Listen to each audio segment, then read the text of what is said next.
Karena buat saya, apapun itu, ketika Anda mencari rezeki, aku dari awal tadi ngomong, jangan menggantungkan nasib kita dengan orang lain. Apalagi kita menentukan nasib orang lain. Tapi kalau misalkan orangnya, misalkan lu tahu tipikal kayak begini, terus lu ngerasa nggak nyaman, ada pertimbangan juga dong, Cak. Aku nggak pernah menilai orang nyaman atau tidak nyaman dalam profesiku. Oh. Karena buat saya kan Berat juga ya, Cak. orang punya gaya masing-masing. Kan tidak harus menyesuaikan dengan aku. Yang penting secara kebutuhan, konsep, ya ini bisa jalan buat saya.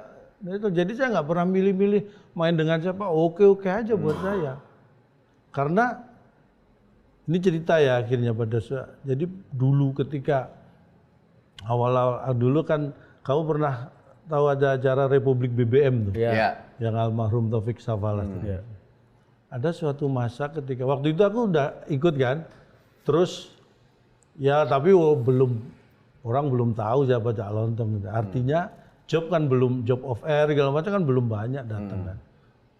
Ada suatu saat aku nggak ngerti nih sebenarnya kejadiannya, tapi setelah berjalan sekian tahun setelah itu, justru aku atas beberapa bulan setelah itu, aku justru tahu dari ini misalnya ada perusahaan nih, tiba-tiba orang itu ketemu aku, wah waktu itu kita pengen ngundang Cak Lontong gitu, tapi Cak Lontong nggak bisa, dalam arti, wah aku job masih belum banyak kok nggak bisa, kan logikanya di mana kan?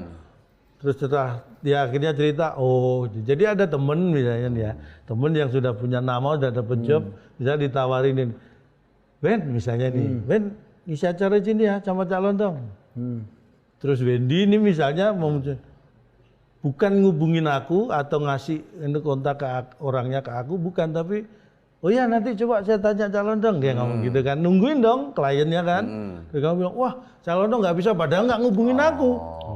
Akhirnya kamu ngajak yang kamu nyaman aja lah dengan temenmu atau siapa. Gitu. Itu tahunya justru dari orang yang ngundang aku, bukan tahu.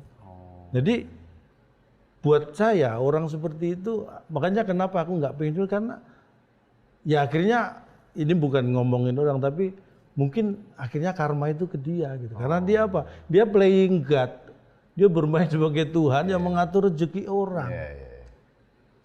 Kalau bisa kita itu justru jadi saluran buat orang dapat rezeki, jangan kita yang menghentikan rezeki orang. Itu yang buat saya prinsip itu gitu.